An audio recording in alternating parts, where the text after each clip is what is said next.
with my first one. Nah, it's all good. All right, guys, we are live. We are live in the SEO Meetup Hangout space. Hello, everyone. Thank you so much for joining us. We are your hosts, myself, Nick Ranger, and of course, the infallible Saijo George. Joined with us today, we've got Corey Wolf and Girish Sawlani. Say hi, guys. Hey, hi, guys. Awesome. Yeah, so on today, like, we're gonna have Corey speaking first, and then Girish, like, right after this, we're just gonna just be discussing some algorithm updates, and of course a ranking factor that did get released earlier this in April, and just a little bit of controversy around that. So again, like, for anyone who is brand new or is a seasoned SEO warrior, it's always good to be able to like have a little bit of a discussion just to see where we all stand and where, like, what we think. So before we jump into it, Corey, would you like to just introduce yourself and tell us a little bit about yourself? Hi, guys. I'm Corey. I like long walks on the beach. No, I'm Corey. I love digital marketing. So I've been doing this for 7 or 8, maybe 9 years now, depending on how you count the years and how old I am. And I've always loved it. You know? So at the moment I work at Digital Marketing Tribe here in Adelaide. I dig real deep into SEO and Google Ads, and just really enjoy digital marketing. And watching the screen go in and out like that isn't disconcerting at all.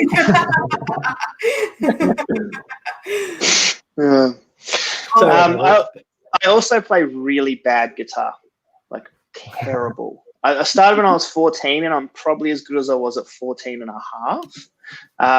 But I do, it just happened to be in the background on one Zoom call, and now it's kind of a talking piece where I can let everyone know how little I know how to play. And I build electric skateboards and ride them in my spare time because, you know, so cool. How else can I tell everyone that I'm a power nerd? Quite literally. Yes. Do you have one of those skateboards laying around for us to see? I definitely do. I do. I have a partially built one that's in the works. Hold on. Ladies and gentlemen, this is like SEO Meetup's very, very first show and tell. Oh man. All right. So this was my first ever one. It's actually a toy. It's made by Razer, but I've decided to modify it. So this is not the motor it come with. This is much, much bigger and almost terrifying with this tiny little penny board here. But when you're prototyping, you kind of, it's a bit fly by wire. So I'll just open, you know, the shame that's in here with all the different parts that I've hidden away. So when I'm running, when I was testing, I actually just sticky taped that lunchbox on like that, and that was the battery and the speed controller. But yeah, when they're finished, they're a lot more polished with metal enclosures, and here's a metal enclosure. But the big board that I usually ride is in the back of my car because I didn't think I needed it. The more you know, the more you know. That's fine, mate. You don't have to go get it. That's all right. No, that's awesome. Well, thank you so much for sharing that. That's, I don't know, that's pretty cool. Sorry, Girish, do you have anything sort of like that you're tinkering with in the background? Sorry? Do you have anything you're also tinkering in the background? No. So what are your passions other than my passions? Well, let's see. I have been working in digital marketing for the last about 4 years in Melbourne. I used to work with Saijo. That's how I got introduced to these meetups. Thanks, Saijo, by the way. I currently work at SEO Melbourne, SEO Sydney in an account management capacity. And of course, I love anything to do with digital marketing, SEO, analytics. And I guess today I'm going to be talking about content and how you could leverage it for your SEO, within your SEO strategy. What I actually enjoy doing apart from SEO is I play a lot of racket sports. I grew up in India, so I played a lot of racket sports growing up, and continue playing it here in Melbourne. And I'm terrible at surfing, but I've tried it a couple of times. I'm scared of sharks, so I'm pretty bad at it. And recently, I've actually got a newfound affinity towards wakeboarding. Although I almost snapped my leg doing it the last time I did it, but it's a lot of fun. Oh boy. You know what they say, right? You said you were afraid of sharks, right?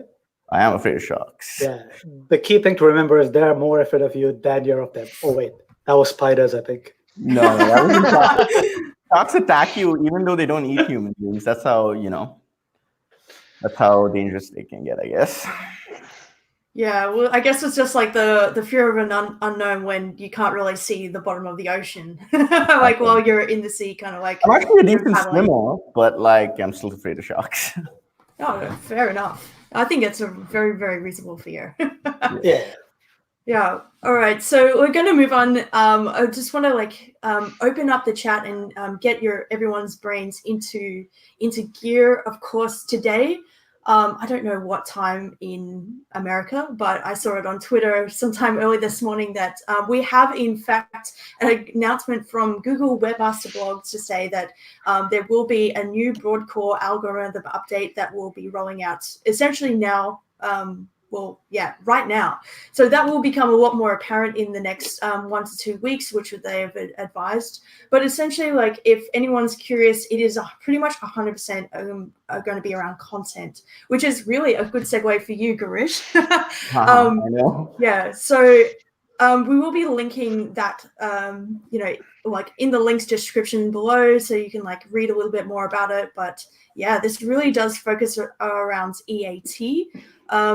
But yeah, it's not this is pretty much the first algorithm update since January 2020 this year. So yeah, super interesting. What are your thoughts, Saijo? Yeah, so whenever they kind of announce any big updates, you don't really get anything from it most of the time. So it's like they said there's been an update, but if you try to look at ranking fluctuations for your sites or for your clients, a lot of the time when they announce a big update, it's very minimal. And there will be something that's not announced that's gonna, shake up the SERPs even bigger, in a bigger way, I guess. So for me, whenever they announce something, it's one of those low-key things, I guess. It's the unannounced ones that kind of terrify me more. Yeah, well, I guess, January 2020, there wasn't really a lot of an impact as people are kind of bracing themselves for. I do think it's really nice that Google at least is trying to give people warnings in advance, well in advance, before the algorithm basically is switched on and we can sort of see what's going on. But yeah, it's going to be really interesting to see how that does affect. Because it is basically centered around content and specifically more about EAT.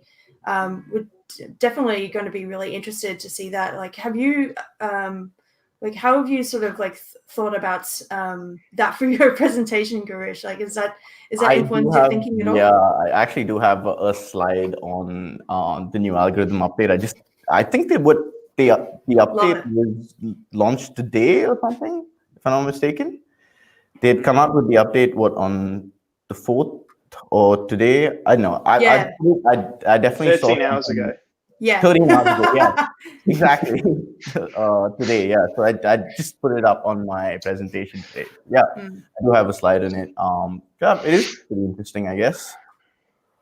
And their updates, it'll kind of be like a rolling update. So it might take a couple of days or even a week before everybody starts to see any impact at all. So yeah. But I guess it is for the better, the update, right? It's trying to, it's trying to make sure that websites don't publish anything that, spread that they don't have any expertise on, or if they're spreading fear, they're going to get, penalized. So I guess trustworthiness is a pretty important part of that algorithm. Yeah, absolutely. Well, I guess I think we'll move on because I'm sure there's going to be some really, really awesome questions and things like that will be coming hopefully through the chat. If you're just tuning in now, welcome to SEO Meetup. We just discussed the Google algorithm update that just got announced 13 hours ago. Thanks, Corey. And we will be monitoring those changes over the next course of the next 2 weeks. But of course, we will have a little bit of an update with what we found for the next SEO meetup for June. Moving on now, like I would also like to bring up, so we've also seen Brian Dean, who's a bit of a legend in the SEO industry. He released a rankings factor study, and of course, like, you know, as soon as that was released, there was a lot of backlash. Like a lot of people were kind of praising it and saying like, yeah, it's really, really awesome that these are still being made, and it's really interesting to see the results and the data. But I guess like some of the other SEOs were also kind of saying like, well, why are we talking about ranking factors? Like that's very narrow-minded way of looking at basically how to prioritize things for your site. Like it should be a little bit more conceptual based rather than ranking factors. And I think that's quite possibly because like ranking factors, like traditionally, or maybe now traditionally, is being more seen as a bit of a buzzword. Like for me personally, I think like studies inherently are really super interesting. I always like to see new studies and like see what kind of insights it could garner. But you know, everything with a grain of salt. Like especially if you're going to be saying something about ranking factors, like be mindful of like what that could really mean, because I think a lot of people will just see a headline and basically run with it. Was responding to a tweet earlier today with someone responding about you know, whether or not like bounce rate was like the fourth most impactful ranking factor, which I think for a lot of us is just kind of ridiculous.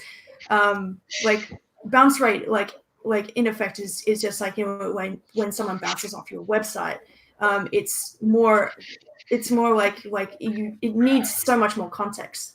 Like bounce rate, like a high bounce rate for like you know, a buy now like landing page is good, because you don't really want someone to necessarily, like, you know, they've finished like their purchasing journey. Yeah, sorry, we've got some stuff on the chat. Yeah, so like we just want to be super mindful of that. I think Brian Dean is the original clickbait man. You know, I remember coming across his blog in 2014 or 2015 or something, and he's always had a really good knack for putting things out there that are catch your eyes, that are controversial, and that give people an opportunity to take what he says and then go away and do something with it. I don't feel that, like, I don't know how many times I've watched a Brian Dean video or read a Brian Dean article where I'm like, BS, you know, no way is anyone doing that one thing. But that's the same for a lot of things in this industry. It's the same with Neil Patel. Every time I read something from Neil Patel, I'm like, yeah, sure, that's cool. One specific thing that you can do that for, but you're saying it like it's a, you know, make 2 clicks of small adjustment and you'll get 100,000 traffic. Like, that's not SEO. SEO is a long-term thing. It's hard work. It is. And I think, like, everyone who's been around for a while knows that it's not a list of tricks. You know, it used to be. Like in 2009, when I first started doing this kind of stuff, I got a cool little bot called SE Nuke, and I made thousands and thousands of links, and my website ranked. It was amazing. But, you know, this has evolved so much further since then. You know, Google would do these core updates, like Girish said, to continue to be relevant, to continue to outsmart people who are doing the wrong thing. And anytime I see an EAT update, that just makes me happy, because it means, you know, you can't do what you used to do in the good old days and get some writer to write you 50 blogs, put it up on your website, and suddenly you rank. You know, you've got to actually know what you're talking about and add value. Like, online has really caught up with the rest of the world. If you talked the rubbish that used to be on people's blogs in the real world, you'd be laughed out of a room. And I think this is really an evolution of seeing the real world digital catching up with the real world. Yeah. No, that's a really, really good perspective to have on it, for sure. And always have unagi for my friends, fans out there. Always expect the unexpected. Saltwater eel. Yeah, my man. Oh man. State of complete awareness. Danger. So my thoughts on this is like, he basically put out a study. So he just like did a study with a particular data set. He just looked at that and said, these are the things that I noticed. And there's nothing wrong with that. And his purpose is to get people kind of, riled up and talk about it and share it. And it works, right? And it worked for him. So in that sense, it's a great article. But like the problem with that is like somebody will see this, will kind of say, oh, he said that. And that's probably like, he's known in the industry. What he says is true. And let's kind of, use that because what he said is like, this is the number one ranking factor. This is the number two ranking factor. And that's where the problem arises, right? Yeah. Or controversially, like the title tags don't matter. I think like with the data set that he looked at, maybe it didn't. So that's a thing, but that's not how Google works all the time. So it's kind of hard to kind of, and for that particular instance, like title tags, I think is one of the most important ones, like along with links and all that. Like just take out the title tag, put something stupid in there, your tanking will drop. It's almost like, you can guarantee that. Mm. Yeah, but Brian doesn't believe this stuff anyway. I've been following him for years, and he has been a big advocate of title tags in their description. So I'm sure he's putting this stuff in here to make people angry. It's just that, like, with the data set that he looked at, maybe it didn't. So that's what. So, like, you're just looking at a small set of things and just trying to kind of, say, this is how ranking works. It's never going to work that way. And I think, like, people who are in the industry who kind of know how SEO works do understand that. It's just like people who are starting out and trying reading and understanding how all this works, they will kind of be led astray by looking at these things, I guess. Yeah, and I think that's that's the beauty of having like forums like this where we can kind of discuss it and I don't know, just dispel the myths a little bit, because at the same time, like, we want to really be promoting things that we have experience seeing and testing for ourselves. I mean, that is really what it boils down to. Yeah, I guess one thing that we all can agree that SEO is it's about because it's about Google providing the user with the best possible result for the query. So it's about, I guess, trying to match that result, but also trying to make better websites and better products, because that's, I think, what the focus of SEO, like that's what Google, aim is. It's trying to get the best possible, result. Result for the search query. So I guess you just need to focus on building better websites and better products, and don't do anything dodgy. Yeah. I don't always agree to that, but like, we'll save that for another day. Yeah, the road to hell was laden with good intentions. All right. On that note, I think let's go to Corey's first presentation with us here on YouTube. So we will be deep diving, speeding up WordPress, and of course, WordPress generally takes up about 30% of the web, and so I'm just getting a little bit of microphone feedback. So I'm just going to mute people for a little bit at the moment. Or maybe it's, I don't know where that's coming from. Sorry, I'm getting distracted by the technicalities of this. But speeding up WordPress accounts for 30% of the web. So really, really excited to have Corey Wolf on this. Corey, if you want to start sharing your screen now, we'll go live. Share. How many times do I have to share? There we go. Now, present. All right, so you guys can see the slide. Oh, I can't hear anything. Yep, we can see it now.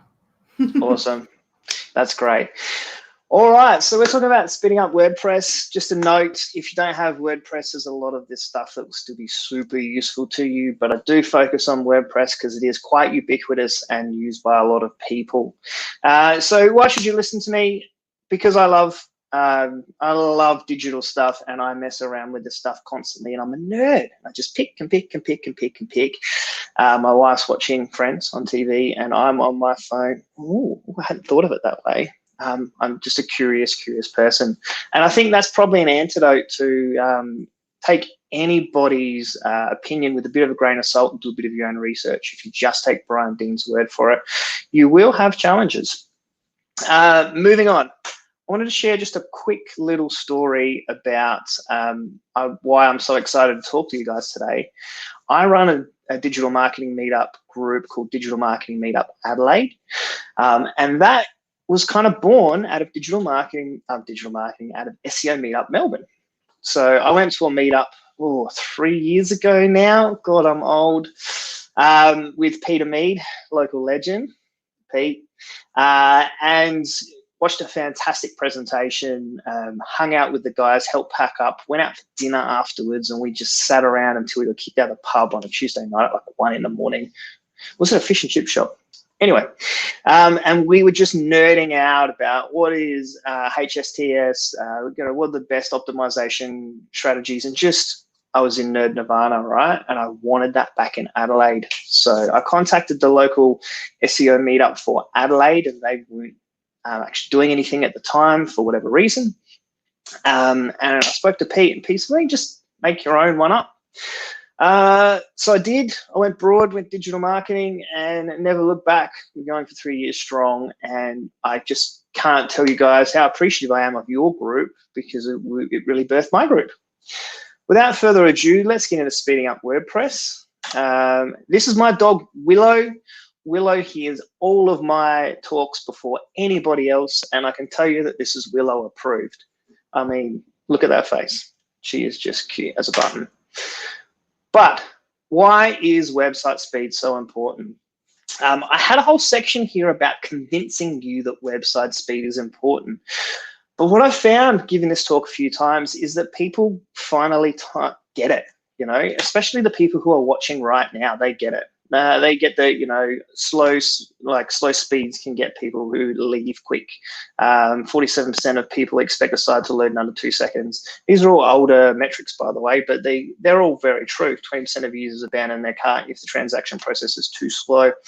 You're not the people that need to be convinced. It's the people that you're reporting to most of the time need to be convinced. The business owners, the C-suite people, the marketing managers. And there are a lot of ways of making that case. There are some really good studies where Amazon, lost every hundredth of a second, they lost $1 million. It took longer to load a website, and other crazy stats like that. But rather than bore everybody with how you can make a business case, there is my contact details at the end of this slide. Contact me, and we'll work it out together. Like I'll point you to some resources that are great for showing business cases for speeding up a WordPress website. But basically, the reason we want to do this is it improves user interaction on the website. So you get a better brand experience. You feel more confident in the company. How can I be convinced that you as a company is going to ship the product if you can't even load the website? It's a real brand thing. And then built on the back of that, Google looks at this as a factor in ranking. I've heard conflicting details, but from what I've read and understand is definitely a ranking factor. And even if it wasn't a ranking factor, because let's face it, that's a very broad term, ranking factor. It's not like they produce these are the 200 ranking factors. That's not something that Google does. We know this, and we were just discussing it. You know that yourself when you're a user, you pick up your phone, you're using a website. If it's slow and laggy, you get frustrated, you lose confidence in that brand, and you move on. One more warning, I'm going to talk remarkably quick. I want to get within the time frame to give you as much information as I can. The last time I did this talk, I went for 1 hour and 20 minutes, and I have much less time than that today. So I apologize if I'm talking too quickly, but we do have a recording, so you can replay that. And I'm sure one of the hosts will stop me if I start talking so quick that only dogs can hear me. Moving on. What are we going to talk about today? We're going to talk about how can you measure the speed of your current WordPress site. And then I'm going to give you 4 critical things that you can do that are all equally important.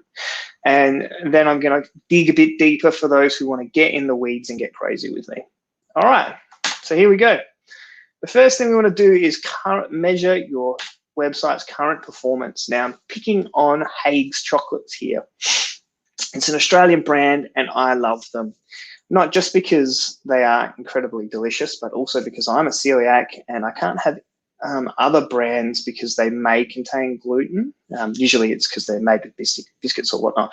But with this brand, I can, so I love them. And I pick on them pretty much every talk I do. I pick on Haig's, and it's because I know they can do better.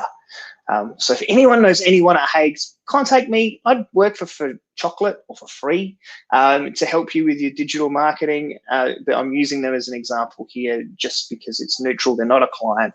I'm not trying to push anything except the chocolate is amazing. So where are we? We're at Google Page Speed Insights. Is this an amazing tool? Yes and no. Yes, it's an amazing tool because it gives you some really useful information. No, it's not an amazing tool because it gives you an arbitrary number. Most of these tools give you an arbitrary number. From the way I understand this to work, this 9 out of 100 is of the 100 things you could do to speed up your website, you have done 9 of them. Now that is useful and it's not useful. It's useful to say, hey, there's a bit of a benchmark here, but probably the more important information here is actually first contentful paint and first meaningful paint. These are the metrics that give you an understanding of when the website has loaded and people can actually interact with it. First input delay is also very important. You know, when can you actually work with the website?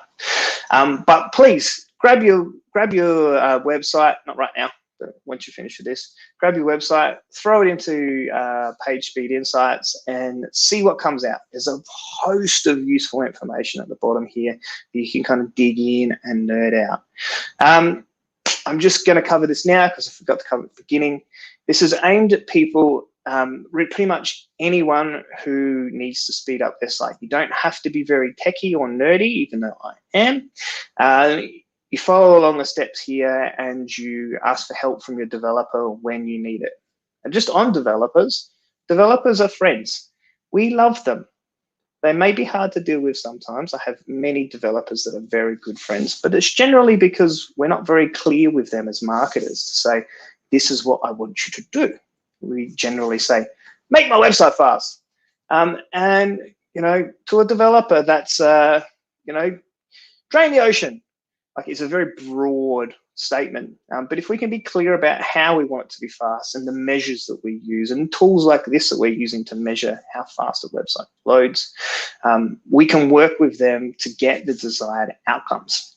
So we're really focused on first contentful paint, and we're really focused on first meaningful paint. And really these are more important than your full load speed. And the reason for that is this is when the content comes up on your website and you are able to see it and interact it. So websites that feel fast are what we're looking for. So a website that loads everything really quickly, you see it really quickly, is more important than a website that might fully load quick, but you've got to wait, say, that whole 3 seconds before you can see anything. So we're very focused on websites that are loading the content that we see first as quick as possible. That's why I'm talking about this. Moving on, my next favorite tool is GTmetrix. And this does give you a full page load, a speed of the page fully loading, and that's fun. It also gives you a speed score and a Y-slow score and a bunch of other arbitrary numbers, which are all fine. And I generally, when I'm optimizing a site, you know, those are 93, 97, 100%. They're all A's. But that's not because I'm aiming for it. That's because It's part of the process, but don't get obsessed with those numbers. Get obsessed with the speed. That's what's important. So we've got a fully load time of 15.7 seconds. Not fantastic at all. But more importantly are the next two numbers. Total page size, 4.79 meg. If you're old enough to remember, hopefully there are a couple people in the audience that are. That's 3 floppy disks. You're asking your computer to download 3 floppy disks worth of information for that page to load. You know, just the 16-year-old me, the idea of that is insane. You know, the amount of time it took to write 1 floppy disk worth of information, crazy. Requests, server requests, 100. The more requests you make, the longer your website will take to load. So 100 is not good. We want to load small things, and we want to load a few small things. Moving on. The most important part that I feel in the GTmetrix platform is actually the one that says waterfall, just right here, waterfall. We click on that and it will take you to, oh, look at that magic. And it will give you a breakdown of all the stuff that has been loaded on your website. And it will give you an idea of how long each of these took. I recommend everybody put their website into GTmetrix as well. Sign up for the free account and make sure you're in Sydney, Australia. You're not in America, because it doesn't really help you if you're in Sydney. And look at what you can see in these loading times and see if something sticks out. And if you just go through and find things that are long and then call your developer and say, hey, make them short, you will have succeeded. I did skip over an important point, and that this is the mobile speed score, not the desktop speed score. The reason we're more focused on mobile, apart from the fact that it's like 70% of the internet, although that did decrease over COVID because more people are in front of computers, is because we want a great user experience for people no matter where they are. So if you're out in the bush somewhere, you know, we do have people in Australia that don't live in capital cities. Not that many, but we have some. And they're on a 3G or 2G kind of connection. We want them to still have a good experience with our website. So moving on, go through, look at what load takes a long time to load. We've got tabs across the top here, which are brilliant. You can see the HTML or the CSS or the JavaScript or the fonts or the images. You can see what took the most time. Hot tip, look at fonts and then cry. Why fonts take so long? Oh, drives me crazy. Font Awesome. If anyone knows anyone that works at Font Awesome, can you go and kneecap them for me? Always Font Awesome comes up and I'm just like, why? This isn't covered in my rant further on, but if you are going to all the developers out there, if you're going to put a little icon on something, don't use a font icon. Take the extra 8 seconds and get an SVG of something and put that in there so that you're not waiting for this huge font library to load just to get your one tiny little icon. Sorry, it's just a bugbear for me. Speed measurement tools. Okay, there are other speed measurement tools. Here's a link to the page speed insights from Google. GTmetrix Pingdom is also quite popular and integrates some of the information from Google. Webpagetest.org is also brilliant, especially if you're trying to convince people to speed up their websites. So you can actually put 2 different websites in here, yours and your competitors, and then hit go, and they'll both load. And so you can say to whoever's arguing with you that they shouldn't speed up their website, say, well, who's going to have a better experience? The person that goes to our website that takes 20 seconds, or the person that goes to competitors that takes 3. It's a very visual way to kind of push that over the line.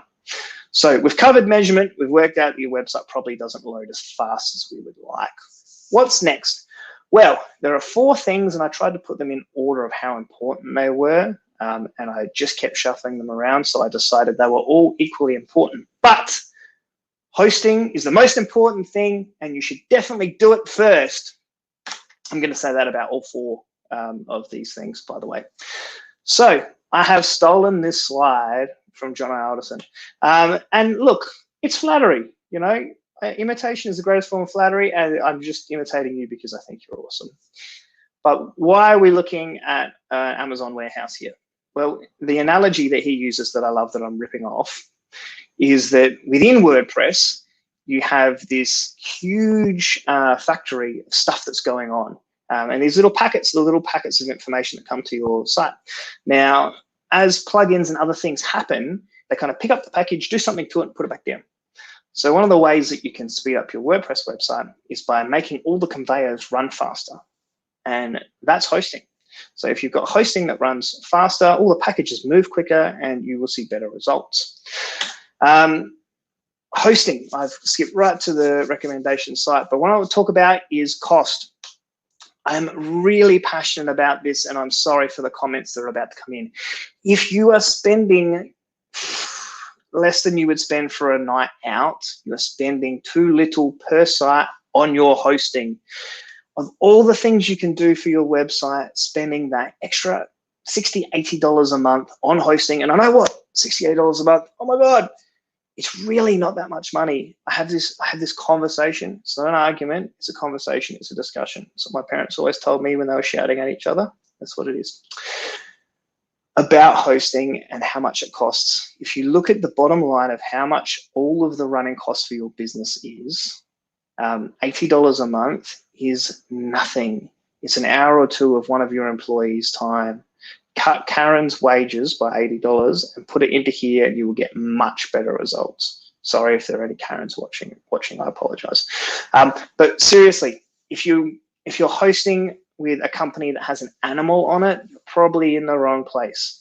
Now, the reason this is an issue is because you're probably on shared hosting if you're paying $20 a month, and you're on that hosting server with a bunch of other people. That makes you more likely to get viruses when they get viruses. You're more susceptible to really slow loading speeds if they've suddenly got an influx of customers. And it's just a poor experience. Go and get decent hosting. If you take one thing away from this tonight, I'm going to say that 8 times. Take this away. Go get better hosting. So here are my recommendations. There are others, and I'll probably hear from the panel when we come back to them about some of the places they would recommend. But WP Engine, fantastic. SiteGround, also I've had great experiences with SiteGround. Those are kind of your set and forget kind of solutions where you can kind of say, hey, I've got a website, and then they'll migrate it, do it all for you, and you don't have to worry about it. For the more DIY or the people that want to dig a bit deeper, you have Amazon Web Services or DigitalOcean. I personally use DigitalOcean because I'm a nerd and I can tweak little things. And yeah, that's basically it. Please go and get better hosting if you don't have it already. This will make a markable difference in your website. Image optimization. Look, if you're going to do one thing for your website, it's image optimization. Yes, I'm going to ride that joke all the way through, and I am not sorry. All right, image size. So I see this countless times when I'm looking at a website and people are asking about SEO, and I run them through GT metrics, and I look, and there are huge images. There are images that have the physical size in megabytes of 5 meg. And generally they are giant. Now 5 meg we'll talk about before. That's again many floppy disks for one image. But I'm talking about size here. I'm actually talking about the physical dimensions of it. Now, unless, am I about to burp? I don't know. It doesn't seem to want to happen. There it is. Sorry, guys. Unless you're on some super duper iMac thing that's a 5K screen, you do not need something that is 16,000 pixels wide. Even then, I debate whether you need it. So image sizing is really important. Generally, anything that's wider than 900 pixels is probably too wide unless it's a background image. So when you're inputting these pictures into your website, make sure they are sized accordingly and that you've got, say, a mobile version and a desktop version. Now, let's say that you have 5,000 images and you just had a bit of a heart attack and thought, how am I going to resize 5,000 images on my website? Fear not, there are plugins that do this for you. And I've had great debates with developers and saying, look, you're going to put an extra plugin into the website, it's going to slow it down. And yes, the more plugins you put into a website, increases the functionality of the website and usually decreases, extends how long it takes to load. But this earns its weight. Having an image optimization plugin earns its weight and actually will still give you greater speed. So I will give some recommendations at the end. So resize your images, hot tip. Second tip is image compression. Now, how does this work? Well, when you take a photo with your camera on your phone, you're trying to get the best possible image with the data processing to do that, because, you know, who doesn't want 108 megapixel shots where you can actually print that onto something that's like 16 feet tall? Huge. We do it because it's got high quality and it looks good, but it's not great for websites to have such high quality images. So you can use a compression to crunch it down so you're not taking up as much space. Now, I'm not going to get into the weeds of this, but basically image compression looks at all of the different dots on your picture. You know, think about it as, you know, thousands of tiny little dots. It finds all the dots that are similar and crunches them together, and then uses a color palette of the colors that are on there to further compress down so that you're not actually having each individual image in a place. You don't need to know any of that. All you need to know is that you need to compress your images down. You can use Tiny PNG. It's an online service, or you can use one of these following plugins that will do all the compression for you. Smush, EWW, or EU, as I like to call it, Tiny PNG, or my personal favorite is Short Pixel Optimizer. That is basically because I can get like 10,000 images optimized for $10 or something crazy.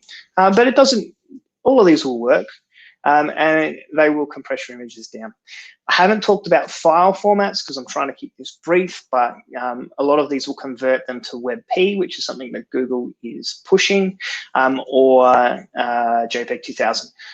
But you don't need to know much about that. Just tick that little button if you have the opportunity. It may work, it may not, depending on what kind of hosting and other things. Moving on, trying to be quick. CDN. If you can do one thing, it's get a CDN. It's amazing. What is a CDN? I hear you ask. It's a content delivery network. And as this picture suggests, in this lovely circuit diagram, is that your website must be hosted on a computer somewhere. So you type in the URL. That should not have come in because I had turned all of my notifications off. Somehow that one got through. I apologize. Basically, you type in your URL, that goes to DNS lookup. The DNS lookup goes, all right, where is the computer, the IP address that holds this website? Now, with a CDN, you have a host of different nodes or computers all over the world, and so you physically go to the closest one to you. Now, why does that matter? That matters because we're trying to get the fastest load time. I haven't mentioned this yet, but Google is aiming for everyone to be under 1 second. I like to get websites under 3 seconds, and I'm really happy with 2, and I've got a few under 1, but you know, from a mobile perspective, under 3 is brilliant. And the speed of light is a real issue. If you are sending something from one side of the country to the other, that takes 300 milliseconds by the little wire that we send things on at the moment. So the closest physical computer means it actually takes less time for the speed of light to take your information to it, come back again. CDN, really good idea. So I highly recommend Cloudflare. Cloudflare are amazing. They are free. You have some premium options, but the free option is fantastic. It's very easy to use. Get your developer to do it, or you can, if you're feeling a bit adventurous, follow the bouncing ball, do it yourself, but it might break your website. Have a go. Cloudflare is amazing. It's a free service. It will do great things. I've got to keep moving. I really want to keep talking about Cloudflare. There's so many cool things about that. StackPath. StackPath is brilliant. This blew my socks off. This is another CDN, and I actually use the two of them in conjunction together. I know that's insane, but it does crazy things. So you get more nodes. It compresses things in a different way to Cloudflare, and somehow magic nodes come and make everything faster. No. It works quite well for me. It's up to you whether you use one CDN or two. One is enough, but I'm just mad and like to dig down into really deep little ways of doing that. So how would you do that? You go here. There's this crazy guy that has a list of a million things that you can do, and he has just about listed everything you can possibly do for speed. Missed a couple little things, but he's got almost everything. And he has a guide to using WP Rocket and setting up 2 CDNs. That leads us to our 4th recommendation. If you can do one thing, install a caching plugin. Now, obviously, I'm joking here. Try and do all of these things, but these are all so important, and they give you such value out of such a short period of time. And just going in, adding a few things, clicking a few buttons, maybe moving your hosting, they're all very valuable and useful. But caching plugins are amazing. What do caching plugins do? Well, they give a static flat version of your site. So after someone has called it to the caching server, from then on, you are talking to that until the period of time passes when it checks with the server to see if anything's changed. And this is amazing because it's a much faster loading experience. And it also, much faster loading experience. And it's really the best way of moving with things, unless you have content that changes all the time, and even then there are settings. But please use a caching plugin. I use WP Rocket. I love WP Rocket. You can't use it if you're using WP Engine, unless they've changed recently, but up until recently you couldn't use it. They have their own caching settings, which is a pain. You'll have to use Auto Optimize instead. But why do I love it so much? It does magic things. If you were not to use it, you wanted to get some of the same benefits, you would need these 6 plugins. Database cleanup, I'm not going to go into some of this stuff, I don't have time. Heartbeat control, lazy load images, locally hosting Google Fonts, locally hosting Google Analytics, integration with the CDNs like I spoke about. It also loads CSS and JavaScript in critical paths, so only loading parts of it that you need rather than everything. I've got to keep moving. I'm really sorry. There are other caching plugins. So Auto Optimize, like I said, WP Super Cache is amazing, and so is W3 Total Cache. But these ones, you kind of need a degree in tinkering to make them work. And if you want something that just works with, half a dozen or a dozen mouse clicks, then WP Rocket is your man. It's like $100. Who's feeling like Willow where they're dead?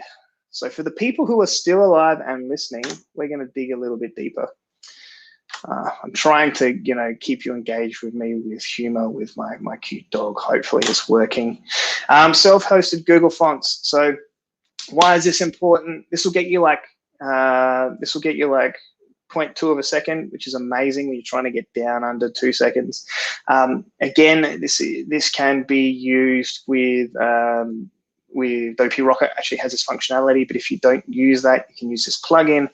Hosting fonts on your own server rather than going to Google means you're making less requests and you are not going to another server to do it. Very useful. Got to keep moving.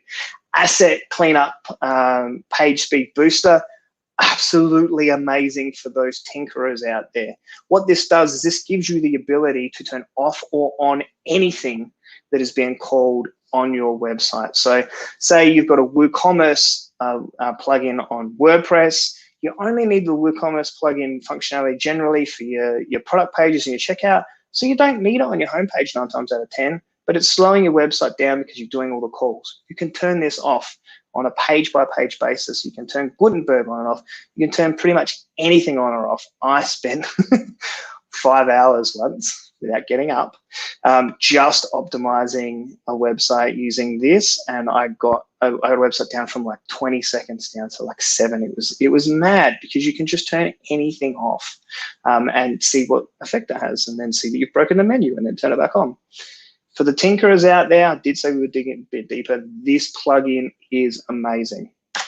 If it sounds like a car salesman, I'm sorry. I just love it so much. Lazy load images. This is a great plugin. Google also have a great plugin that didn't work for me the way that some of the sites I've used it on are built, but it can work. Basically what this does is it only loads images when they become in your viewport. So when you can see them, they either don't appear at all, or they're that kind of grayed out thing where they appear. Lazy load images also a Google recommendation and can help you speed up your site. Moving on, lazy load videos, very, very important. I was working on a fitness blog recently where I had a video on each exercise, and I was getting like a 4.5 second load time, and I realized it was because it's because WordPress was loading all of the play, pause functionality in with each video. What this does is this gives you like a picture of the video and a little play button, and when you press it, then it loads everything in. Absolutely brilliant. Will change your life if you've got videos on your website. You want your website to load quicker. The Facebook pixel. The Facebook pixel will slow down your website, ladies and gentlemen. It's crazy. It makes me sad. I love tracking everything. But try and use the Facebook pixel sparingly. I know it generally gets loaded after the page is reloaded, but if you're trying to condense the page down to the smallest possible size, then use it sparingly is what I'm going to say. If you're doing paid advertising and you need to track conversion rates, definitely use the Facebook pixel. If you can get away with not needing that kind of data, like who come from Facebook to your website and back again in the Facebook interface, Google Analytics gives you some great information on that. Google Maps is my pet hate. It's kind of like sliders for me, where they're big and bulky and they take a long time to load and they don't offer a lot of value.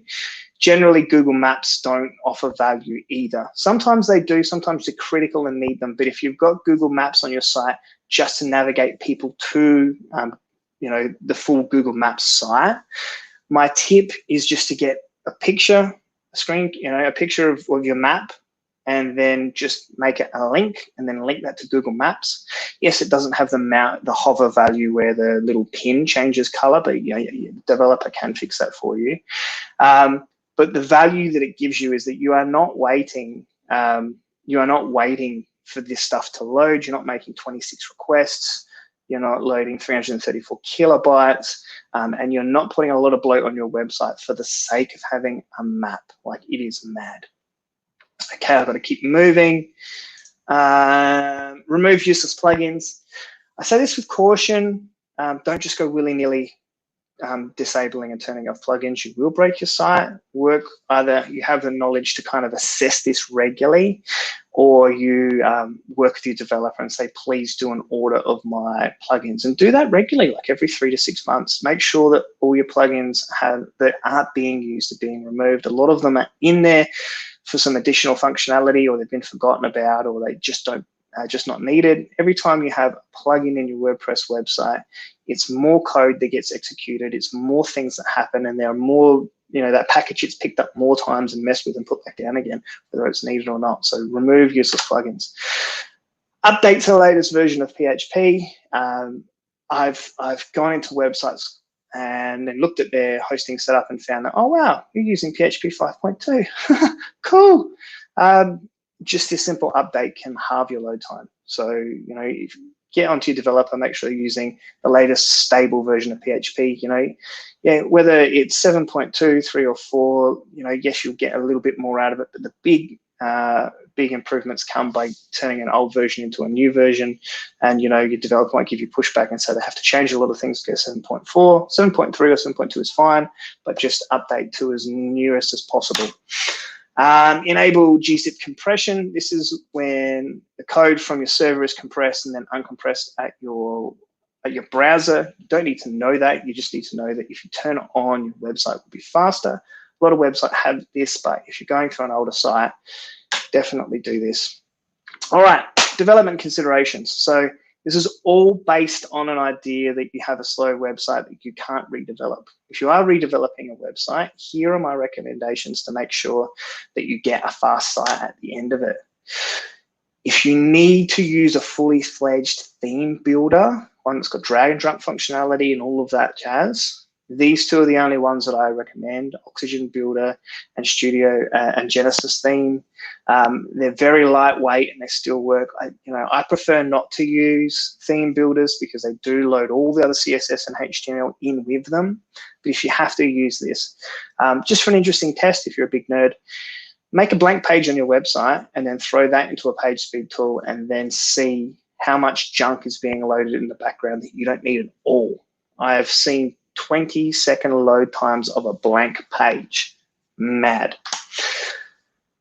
If you build custom build considerations, do not use a page builder like Visual Composer or Elementor, and just be really clear with your developer as to why that's not useful for you. Use the latest version of PHP, defer and async JavaScript, ensure CSS and JavaScript are minified. That just means that all the code is crunched down and it is as optimized as possible. And if you can, ask them to look into using WP Rig. WP Rig is backed by some really big people in Google. I was talking up Jono before, and if you see this, hi Jono. He said that this is the way WordPress would be built if it was built today. There's a lot of amazing things built into WP Rig for those fellow nerds out there. Yeah, it loads stuff as they go through the viewport, so everything gets loaded like it's lazy loading. It's amazing. It's built in Google Fonts and a bunch of other really awesome stuff. AMP. I'm going to say two things about AMP. One, I avoid it personally because I don't want to hand all of the keys of the kingdom over to Google and have Google dictate how I make a website.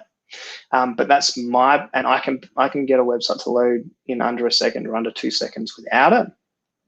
But if you're looking for a way of just, putting something in and seeing great results, AMP is amazing. Accelerated Mobile Pages is a framework that Google has put together where you are limited in your styling options and how you build the page, but it will load lightning fast.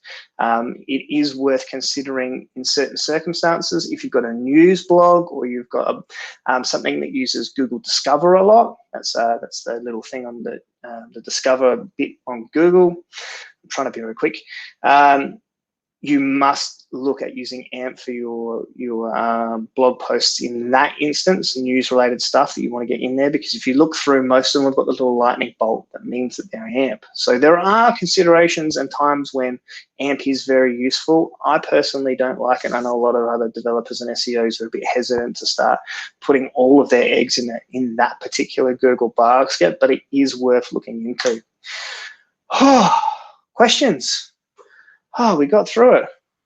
That was awesome. Thank you so much. I'm just going to...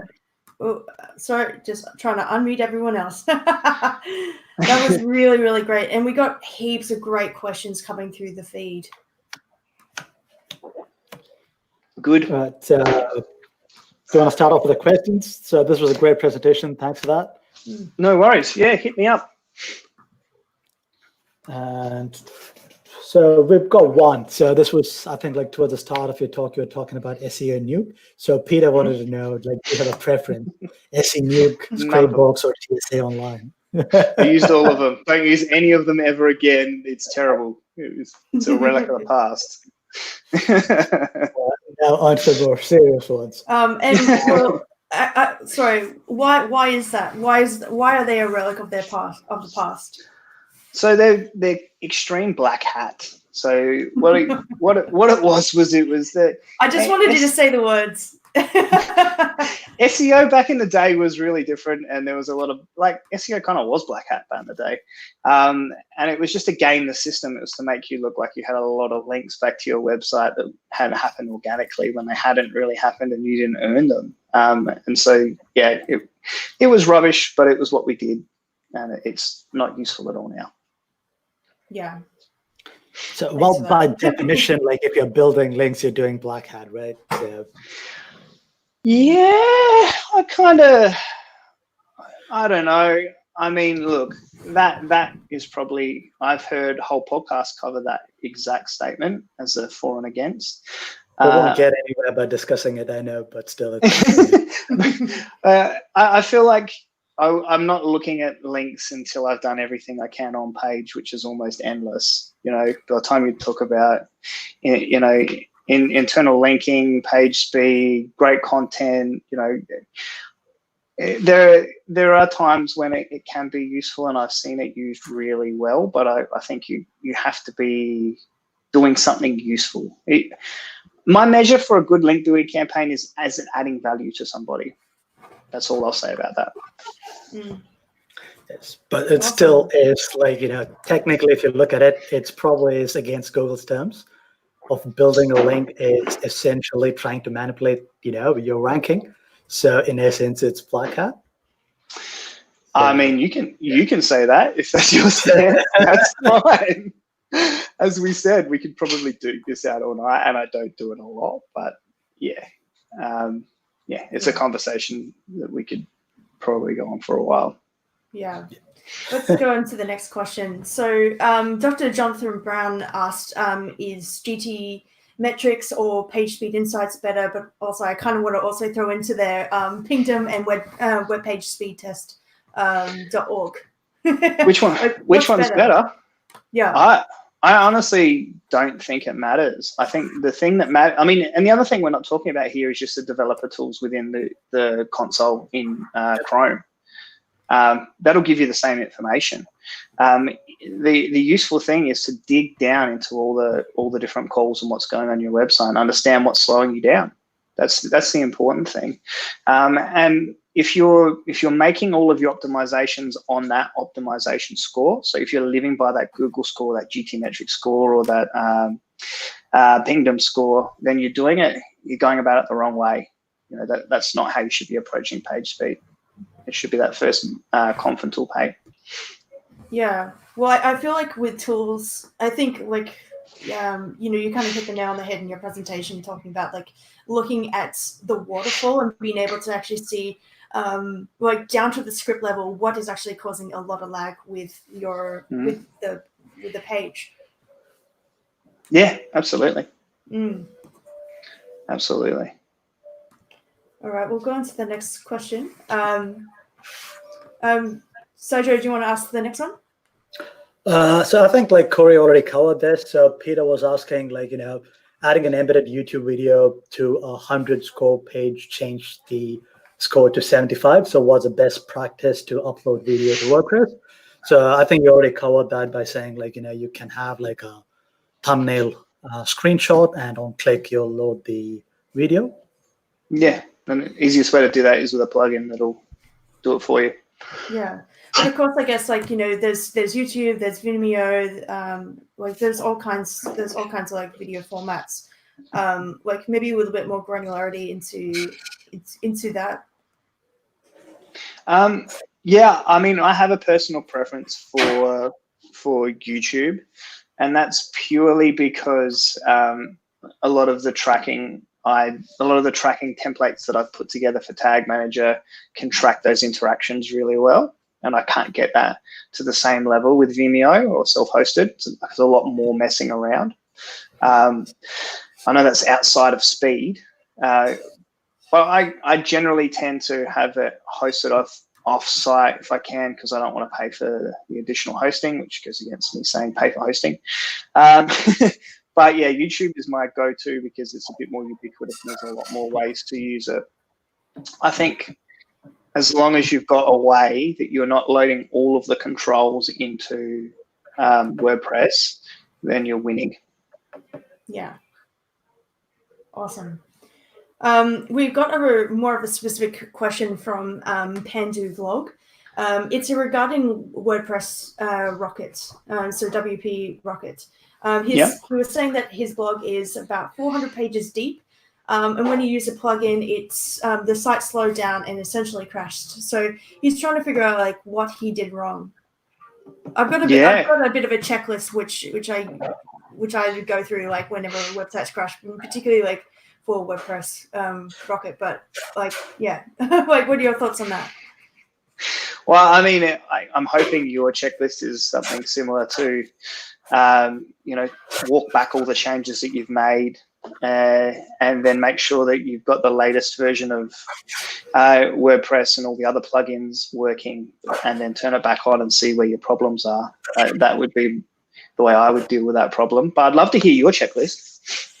Well, essentially, like, you've just installed a new plugin. So like first things first, like is to disable all the settings that you've just done, because like, these plugins can be exceptionally customizable.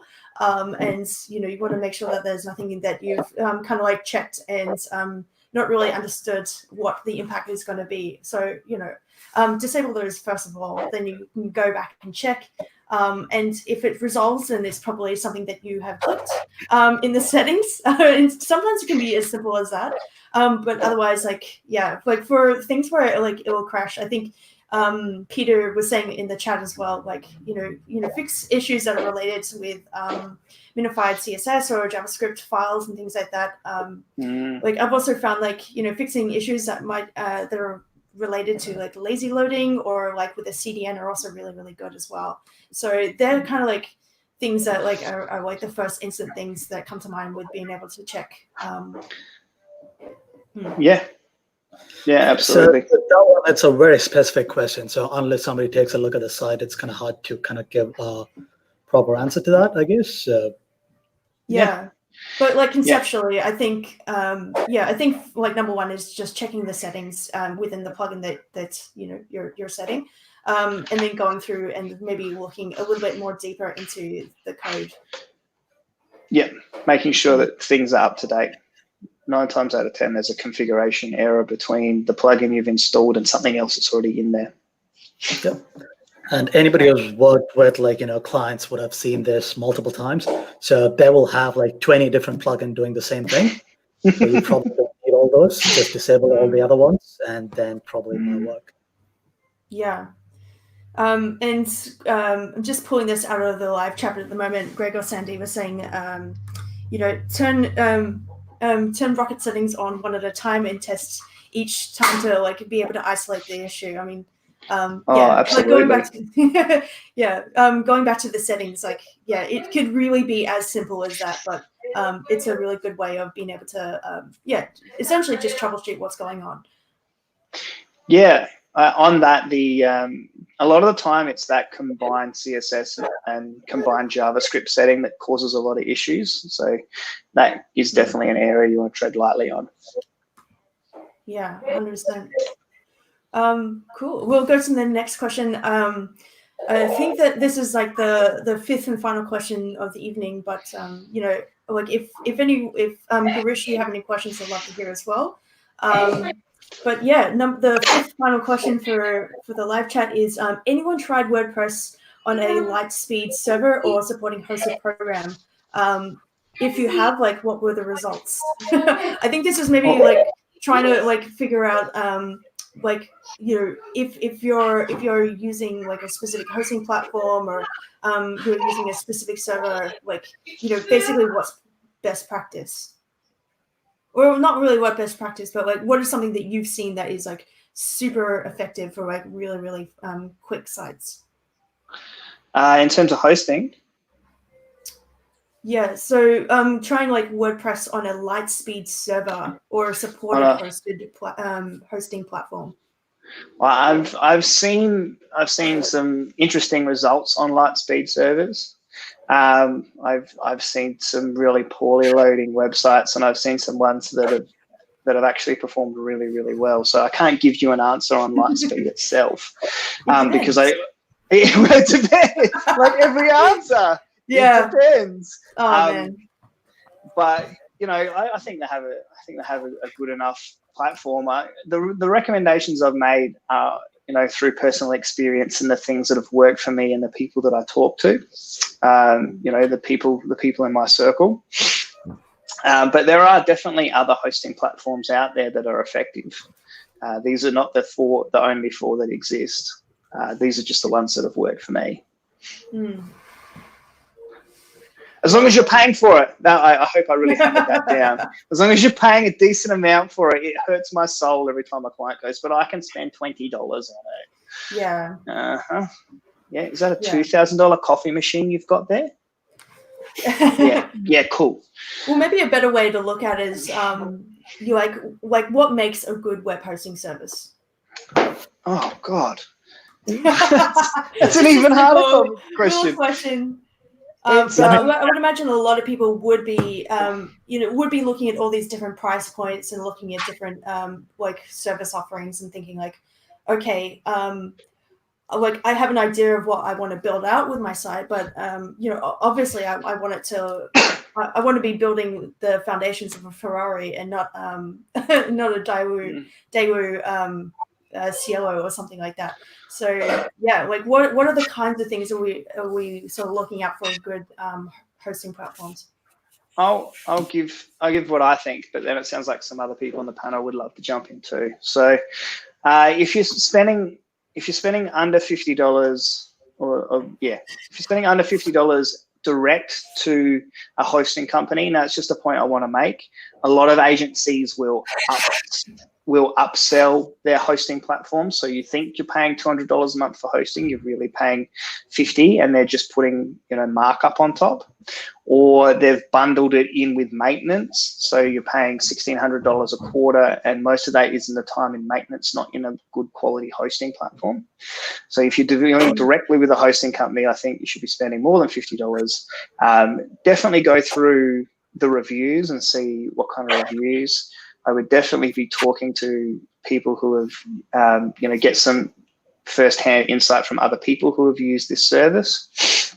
And then making sure it's got using all the latest technology. I think those are the key things that I would look for if I was going into a blind. And just one thing with this, right? So it depends on what kind of thing you're trying to do with your website. If you have a static website, you can just put the whole thing on GitHub Pages, which is basically free, and it works really well. But if you want a WordPress, you can go into do you want to manage everything yourself? Do you want somebody else to kind of worry about those technical bits, and you just want to worry about WordPress admin? Then you would look at a managed server. So it kind of really depends on what you're trying to do with your website and how comfortable you're with working with those platforms. Yeah, absolutely. I mean, and you bring up a really good point. Those GitHub pages are insane for a static site. And there are also services that I can't remember the name of it off the top of my head, but there's a service that will actually take your WordPress site and serve a static version of it for you. It's not a caching plugin; it's a hosting solution. So that's where like that. And this is all evolving as well. If I had infinite time, I probably would be building websites. I wouldn't be building websites just on WordPress. I would be using a headless CMS and using something like, I've forgotten the name of it. That's embarrassing. But it's basically a JavaScript based. Gatsby, thank you very much. I'd be using WordPress headless CMS and Gatsby.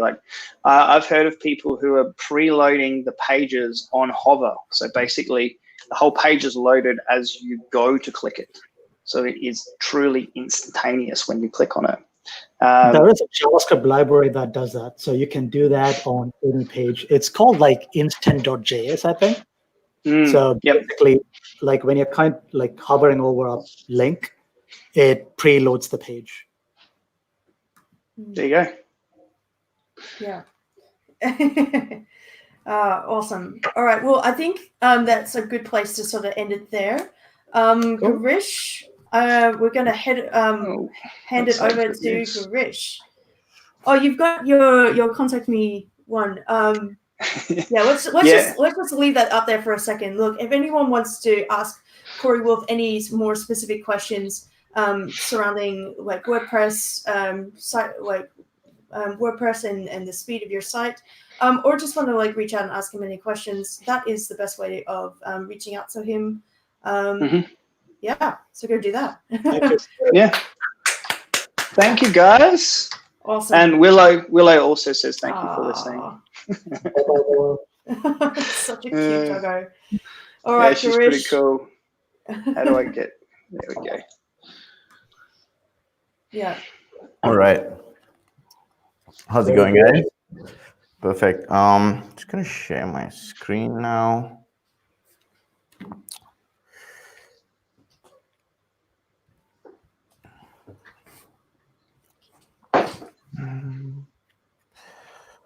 Perfect. The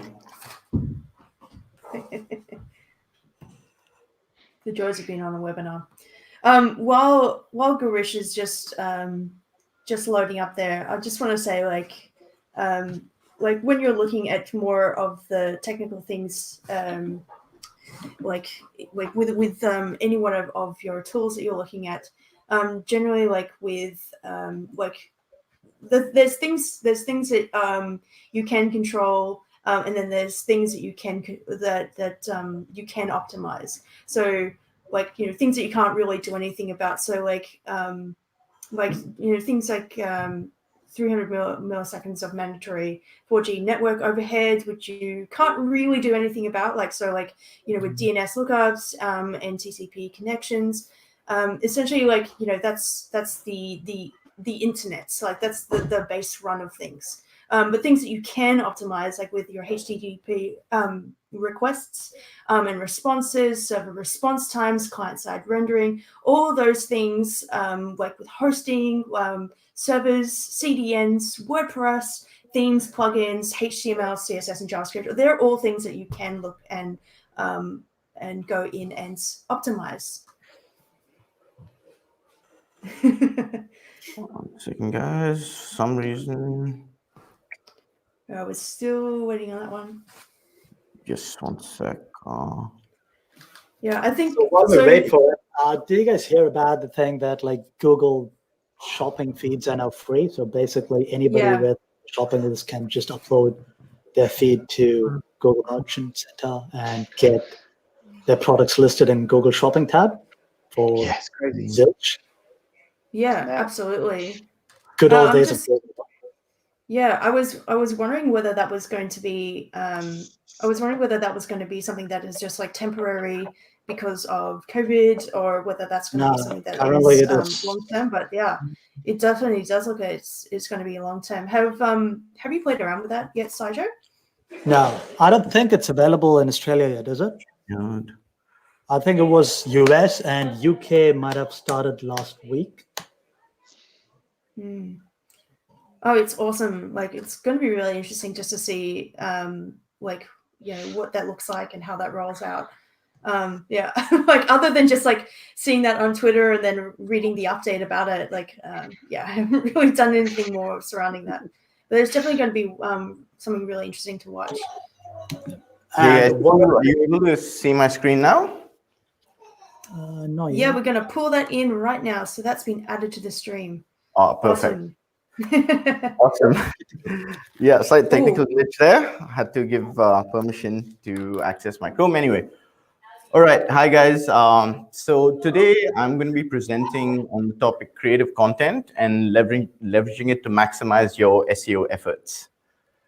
Right. Now, we all know that content's a very important part of any SEO strategy. There are a lot of algorithms that Google's come out with that have affected content in the past, and even today there was one co-algorithm update that affected content, and I will touch up on that later on in the slides. So let's take a look at what's on the agenda today. So I'm going to start with talking about what a content strategy is.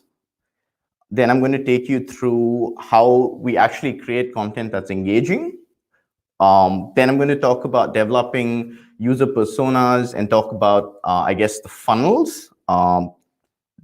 Then I'm going to talk about structuring content on your website, what's important, to implement on a web page in order to rank better.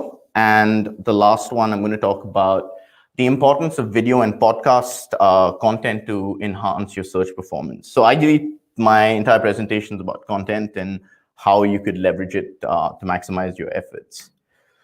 So now, starting point, what is a content strategy? Now, a content strategy is the discipline responsible for satisfying a business requirements of content creation and distribution. But of course, there are a lot of businesses out there that are creating content, but you need to take a step back and answer the question, why are you creating that content, in order to build an effective content strategy. So as you can see, visuals for storytelling equal your message on steroids. You need to make sure that you've got a mix of both in order to start a successful content strategy. Now, content strategy, I'm going to take you through the different steps of the creation of the strategy. So the first step obviously is defining the goal, right? So it's very important to understand that you need to know who you're creating the content for, right? You need to define the goal. First and foremost, you need to define why you're going to be creating that content, what you're looking to achieve out of creating that content. Where you currently are at and what you look to achieve in the near future with the content. So you need to define the goal. You need to try and get as quantifiable as possible. You need to get in some numbers to see where you currently stand. The next step is conducting persona research. So like I said, I think I skipped the first step and started with conducting your persona research initially. But ideally, what you need to do with conducting your persona research, you need to understand who you're creating the content for, and you need to understand what is important to those people, right? So, for instance, if you're trying to create content for someone who's a CEO, for example, you need to make sure that you're creating content that is short, contains all the information that they want, because they, of course, are not, they're time poor. Whereas if you're creating content for someone who is looking to, technically implement something, then you need to go into as much detail as possible, ideally create guides so that, they can work on using that content, consuming that content piece in the right manner. Third step, do a content audit. Now, obviously, content audit, audits are very, widely used term. Everyone talks about doing a website audit, doing a content audit. It's very important to understand when you're doing a content audit that most people are already creating blogs, and most businesses are, creating a lot of blog content, but a lot of them don't necessarily have any direction. It's like they're in a tinny in the Pacific Ocean, and they're ideally trying to maneuver their way, but they don't have any direction. So it's important to try and figure out what exactly you need to build on in terms of a content strategy within your audit. You could use a lot of interesting tools to figure out what that is, and you've got many tools, Ahrefs, you've got Answer the Public, etc. Now, you've got the step 4 would be choosing your content management system. So it's very important. Obviously, that content management systems are very important for SEO, and there are many content management systems that perform better, in terms of SEO compared to others. And it's important to understand that choosing the right content management system can make or break your SEO strategy. So it's very important that you pick the right system. Step 5 would be content ideation. And this is where you need to get a bit creative with what you plan to do with your content, because you need to understand that with content, you need to come up with ideas that would ideally give you an edge over your competitors. You need to try and think about doing something different, because your competitors at the end of the day are also creating content. So, you need to basically come up with a solution where you're doing something different and you're adding value apart from just doing something different. The content creation bit is very, very important, because you need to make sure that when you do create content, you do have a strategy in place and you are creating content in an efficient and you are in a timely manner. So you are constantly, you've got a strategy in place where you're constantly, publishing content on your website. Now, content promotion, of course, very large area of content. Once you create the content, you need to promote this content. It's many different areas of promotion. You could promote it on different social media platforms. You could promote it on other sites. You could promote it on many different areas that ideally bring you traffic. And with the whole content promotion aspect of it, you want to try and get as many shares within your content so that you do build some organic links within your content, because that's pretty important. It's important to analyze. So once you publish the content, it's also very important to analyze your content's performance, the traffic that your content's receiving, the links that the organic links that your content's receiving, the kind of impact that it's having on its people who are consuming it, and of course the dwell time. So are people actually spending time on your content or not? And then the most important part is the maintenance and the growth of your content strategy. So it's very important that when you're building a content strategy, you look at all these areas for the creation. Now, talking about Google's core algorithm that happened exactly 13 hours ago. Of course, Google's algorithm, it's still new and I'm still reading about it, but of course, it does try to reward websites that have the EAT factor in them. And it's ideally looking at trying to call, like, websites that are trying to spread misinformation are going to get, of course, misinformation and deceive users are going to get the most penalized with this. But again, it's just rolled out, so all of us will have to just wait and see. Now, the second part of my presentation is going to be about how do we actually create content that is engaging. And it's very, very important to understand that great branding, but bad content won't work. And it's, like, you're ideally just throwing money down the drain if you do that. So it's very important to create engaging content.